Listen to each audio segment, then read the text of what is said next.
के बिलो, ये कहीं ना कहीं बिहार बोर्ड में सबसे ज़्यादा बार क्वेश्चन पूछे जाने वाले होते हैं। इसमें से हम 6.1 थेल्सपर में और 6.2 थेल्सपर के बिलो बता चुके हैं। 6 आज बताने वाले हैं 6.6 6.3 4 5 ये बिहार बोर्ड में नहीं आता है तो मत पढ़ो। बाकी 6.6 हमारे लिए बहुत ज़्यादा इंपॉर्टेंट होता है, उसी क्वेश्चन को आज हम इस वीडियो में बताने वाले हैं, तो बने रहिए वीडियो के अंत तक। देखिए 6.6 में यहाँ लिखा हुआ है, आप देख सकते हैं यहाँ 6.6 में क्या बोला है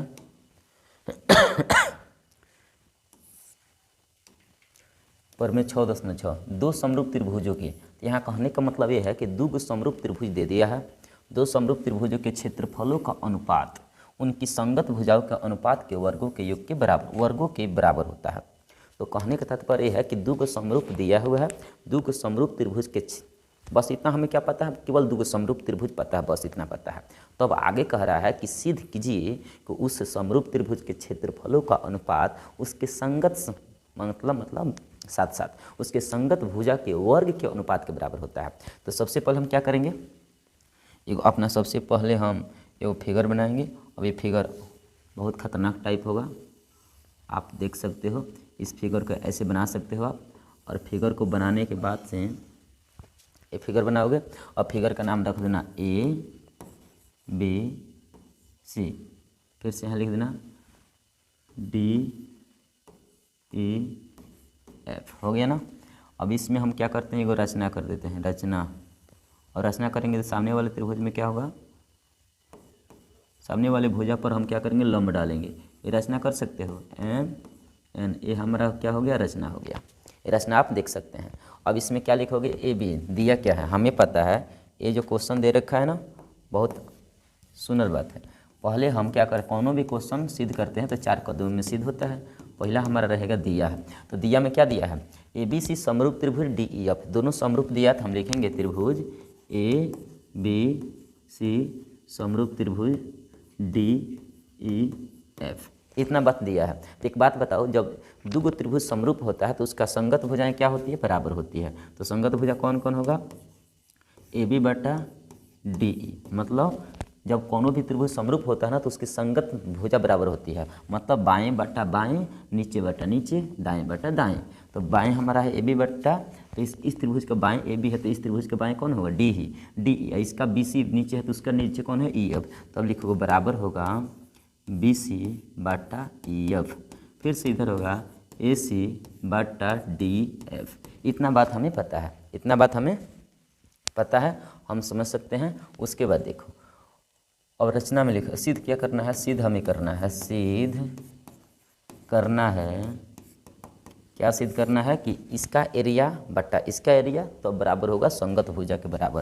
तो एरिया ऑफ, हम त्रिभुज के एरिया ऑफ त्रिभुज ABC बटा एरिया ऑफ त्रिभुज DEF, एरिया का मतलब क्षेत्रफल, क्षेत्रफल का अनुपात हो गया, किसके बराबर होगा बताओगे, AB बटा DE का होल स्क्वायर बराबर होगा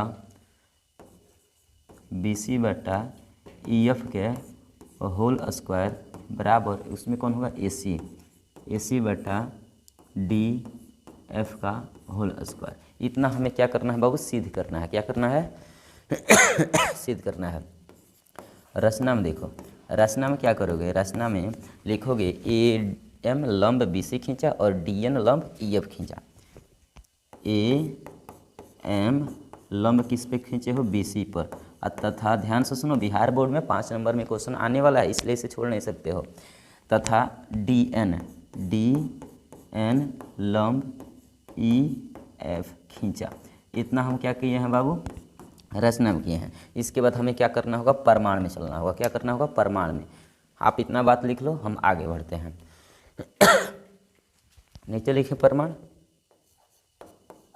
हम इधर मिटा दें ये वाला। अब यहाँ तक 3 गो पोर्शन हो गया, हम डायरेक्ट चलते हैं प्रमाण में। प्रमाण में चलते हैं, तब तक ये नीचे इसे मिटाते हैं। और प्रमाण में काम करोगे, प्रमाण में इतना बात लिख लेना, जितना बताया गया है सब लिख देना, ओके। प्रमाण में काम करो। अब हम लिखेंगे प्रमाण। और प्रमाण में काम करने के लिए सबसे पहले हम क्या करना होगा, एरिया हमें निकालना होगा। एरिया कैसे निकालेंगे, पहले ABC का एरिया, एरिया ऑफ त्रिभुज बी सी का क्षेत्रफल। ये बताओ किसी भी त्रिभुज का 1/2 आधार गुणा क्षेत्रफल फार्मूला होता है ना, जनरली वो समकोण में लागू होता है। 1/2 आधार कौन है, बी सी। यहाँ लिखोगे बी सी गुणे बी सी हो गया, और गुणे इसका आधार बी सी हो गया, और लंब कौन है, ए एम। तथा इसी प्रकार उस त्रिभुज का निकालोगे एरिया ऑफ त्रिभुज डी ई एफ, तो इसका हो जाएगा 1/2। इसका आधार कौन है बाबू, ई एफ है ना आधार, तो यहाँ लिखोगे ई एफ, और फिर से इसका लंब कौन है तो बताओगे डी एन। क्या लिखोगे, डी एन। यहाँ तो कोई दिक्कत, नो दिक्कत। और देखो इसको हम बाटम करेंगे, इसलिए हम क्या लिख सकते हैं इसे, एरिया ऑफ त्रिभुज ए बी सी बटा एरिया ऑफ त्रिभुज डी ई एफ। और दोनों को बाटा करोगे तो ये हो जाएगा 1/2 बी सी गुणे ए एम होगा ना, अब बाटा हे त्रिभुज के नीचे क्या होगा, 1/2 ई एफ गुणे डी एन होगा ना। 1/2 से 1/2 खत्म हो जाएगा बराबरी से क्या लिख सकते हो, बी सी बटा ई एफ गुणे ए एम बटा डी एन। समीकरण इसे मान लो 1, समीकरण 1 तक देखो। इसके बाद देखो क्या करना होगा, हमें क्या करना होगा, ये छोटका छोटका जो त्रिभुज दिखाई दे रहा है ना, इस त्रिभुज में हम क्या करेंगे, समरूप काम करेंगे। जब समरूप काम होगा, देखो हमारा पहला लक्ष्य क्या है, हमें आंसर क्या लाना है कि एरिया ऑफ त्रिभुज ए बी सी बटा एरिया ऑफ त्रिभुज डी ई एफ बराबर ए बी बटा डी ई का होल स्क्वायर लाना है। तो ए बी कहाँ से आएगा, याद करो दिया में ये बात इतना दिया गया था ना, ए बी बटा डी ई बराबर ए बी बटा डी, अब बी सी बटा ई एफ बराबर ए सी बटा डी एफ। इतना हमें दिया में पता है ना, इतना बात हमें दिया में पता है, मतलब जो शुरुआत में जहाँ दिया है लिखा गया था ना ए बी सी समरूप त्रिभुज डी ई एफ, तो उसमें इतना बात पता है। इसका मतलब है कि बी सी बटा ई एफ, ये जो बी सी बटा ई एफ जो दिख रहा है, इसके जगह पर हम ए बी बटा डी ई भर सकते हैं। मतलब जब ये तीनों बराबर है तो एक दूसरे का मान भरवाने का मतलब चांस रहता है। तो अब क्या करेंगे, इन दोनों त्रिभुज को छोटका छोटका को हम समरूप दिखाएंगे। जब ये समरूप हो जाएगा तो इसका संगत भुजा बराबर होगा, तो लंब बटा लंब ये होगा बाएँ बटा बाएँ, तो लंब और लंब के बराबर हो जाएगा। तो इसके जगह पर हम इतना रख देंगे, और बी सी बटा ई एफ के मान भी ए बी बटा डी रख लेंगे, दोनों में गुणा करेंगे तो हमारा स्क्वायर आ जाएगा।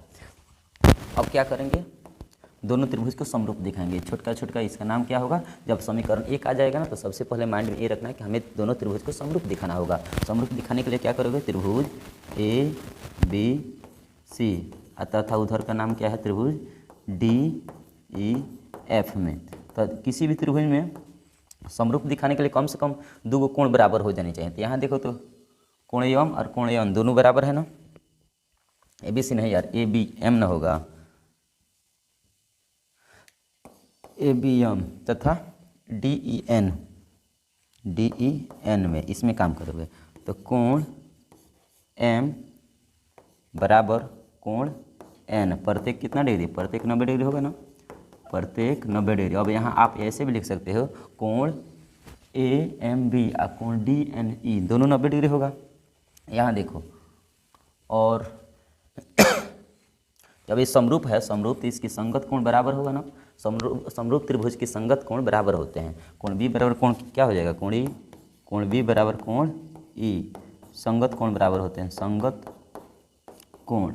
असंगत कोण बराबर होते हैं तो इसका मतलब किसी भी त्रिभुज में 2 कोण बराबर होता है तो ऑटोमेटिक क्या होता है बाबू, समरूप होता है। तो त्रिभुज ए बी एम समरूप त्रिभुज डी ई एन, कामना नियम से ए समरूपता से, ए समरूपता से, क्योंकि आपको पता है किसी भी त्रिभुज में 2 कोण बराबर होता है तो वो त्रिभुज आपस में समरूप होते हैं, क्योंकि ऑटोमेटिक तीसरा कोण भी बराबर हो जाता है। अब बताओ, जब दोनों त्रिभुज समरूप है तो इसका मतलब क्या है, समरूप त्रिभुज की संगत भुजाएं आपस में क्या होती है, बराबर होती है, आपको पता है। तो फिर से हम ऊपर से मिटा रहे हैं, आप यहाँ से देख सकते हो।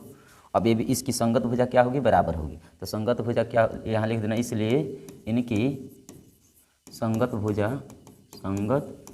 भुजाएं बराबर होगी, संगत भुजाएं बराबर, संगत भुजा एक ही अनुपात में होगा, अनुपात में।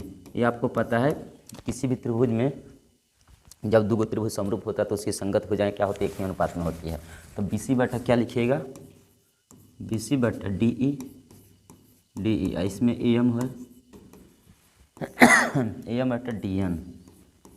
अब बताओ इसको हम बी सी बटा डी ई, यहाँ देखो बी सी बटा डी ई नहीं है, बी सी बटा ई एफ है, बी सी बटा ई एफ। अब बताइए हम क्या करेंगे, बी सी बटा डी ई को अब इसके जगह पर ये बताओ बी सी बटा क्या नाम है, बी सी बटा ई एफ, बी सी बटा डी ई।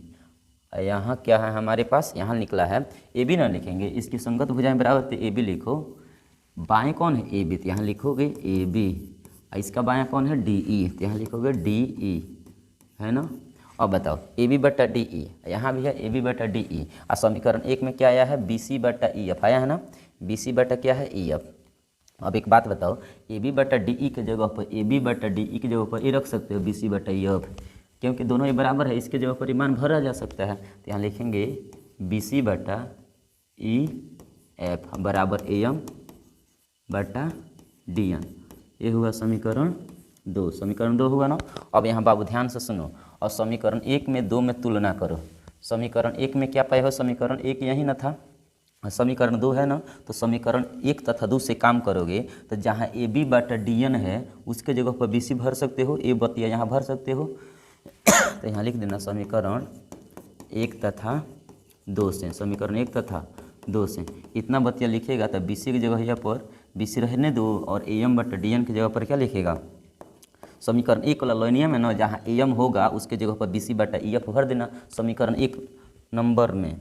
तो समीकरण 1 नंबर में क्या था, एरिया ऑफ त्रिभुज ए बी सी बटा एरिया ऑफ त्रिभुज डी ई एफ बराबर क्या था वहाँ, बी सी बटा क्या था ई एफ, बी सी बटा ई एफ गुण है यहाँ ए एम बटा डी एन था ना, तो उसकी जगह पर क्या भर देना बी सी बटा ई एफ। अब इसको 2 बार गुणा करेगा तो क्या हो जाएगा, बी सी बटा ई एफ का होल स्क्वायर, एगो आ गया ना स्क्वायर, तो इसी प्रकार मान लिया जाएगा दोनों का स्क्वायर होगा। तो अतः लिख देना, अतः इसी प्रकार अब ये आंसर हो गया, एरिया ऑफ त्रिभुज ए बी सी बटा एरिया ऑफ त्रिभुज डी ई एफ बराबर पहला ए बी बटा क्या था डी ई के होल स्क्वायर सॉरी, तब था बी सी बटा ई एफ के होल स्क्वायर, तो तीसरा क्या था ए सी बटा डी एफ के होल स्क्वायर। इतना ही आंसर लाना था, ये हमारा हो गया प्रूव्ड, समझा ना। तो इस प्रकार आपका आंसर होगा, ठीक है।